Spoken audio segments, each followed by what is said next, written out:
Hi நண்பர்களே, what I eat இன் அ டேயில் இன்றைக்கி மார்னிங் பிரேக்ஃபாஸ்ட்டுக்கு நான் பொங்கலும் தேங்காய் சட்னியும் பண்ணேன். சாம்பார் வைக்கல.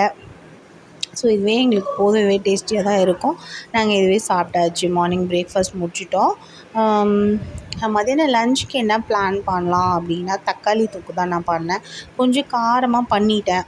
ஸோ அதனால் சைட் டிஷ் கொஞ்சம் ப்ளெயினாக இருக்கணும் அப்படின்றதுனால நான் காடை முட்டை நல்லா அவிச்சிட்டு அதில் வந்து சால்ட் அண்ட் பெப்பர் மட்டும் சாட்டே பண்ணி வச்சுருக்கேன். ஏன்னா அப்போ தான் அது பேலன்ஸ் ஆகும். ரொம்ப காரமாக இருந்தால் பசங்களால் சாப்பிட முடியாது பாவம். ஸோ அந்த மாதிரி பண்ணேன். அப்படி இருந்தாலும் நல்லெண்ணெய் கொஞ்சம் ஊற்றி தான் கொடுத்தேன். ஸோ சாப்பிட்டு முடிச்சிட்டாங்க. அதுவும் காடை முட்டை வந்து ரொம்ப ஹெல்த் பெனிஃபிட்ஸில் ஜாஸ்தி. கோழி முட்டையோட இது ஹெல்த் பெனிஃபிட்ஸ் ரொம்ப ஜாஸ்தி.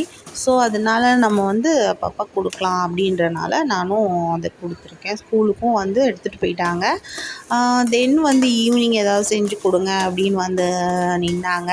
ஸோ நான் சிறுபருப்பு பாயாசம் பண்ணிடலாம், வெல்லம்லாம் போட்டு பண்ணிடலாம் அப்படின்னு சொல்லிவிட்டு அதை நல்லா வறுத்துட்டு ஏலக்காய், முந்திரி, திராட்சை எல்லாம் போட்டு நல்லா வறுத்துட்டு நல்லா வெந்ததுக்கப்புறமா அதில் வந்து நான் வெல்லம் நான் அப்படியே தான் போட்டேன், பாகை போடலை.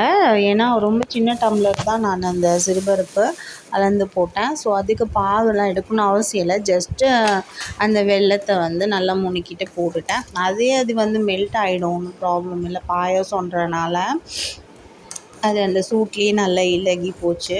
ஸோ நல்லா வந்து திக்கானதுக்கப்புறம் எடுத்து சர்வ் பண்ணியாச்சு.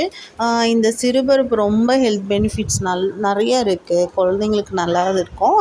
கொஞ்சம் பெரியவங்களுக்கு கேஸ் ப்ராப்ளம் வரும் தான். பட் நம்ம வந்து என்றைக்கோ ஒரு நாள் சாப்பிட்றனால ஒன்றும் பிரச்சனை கிடையாது. பசங்களுக்கு ரொம்ப நல்லது. நைட்டுக்கு என்ன பண்ணுவோன்னா, சப்பாத்தி அந்த தக்காளி தொக்கு கொஞ்சம் எக்ஸ்ட்ரா இருந்தது, அதனால் அதை வச்சு சாப்பிட்டாச்சு. நீங்கள் என்ன சாப்பிட்டீங்கன்னு கமெண்ட் செக்ஷனில் கமெண்ட்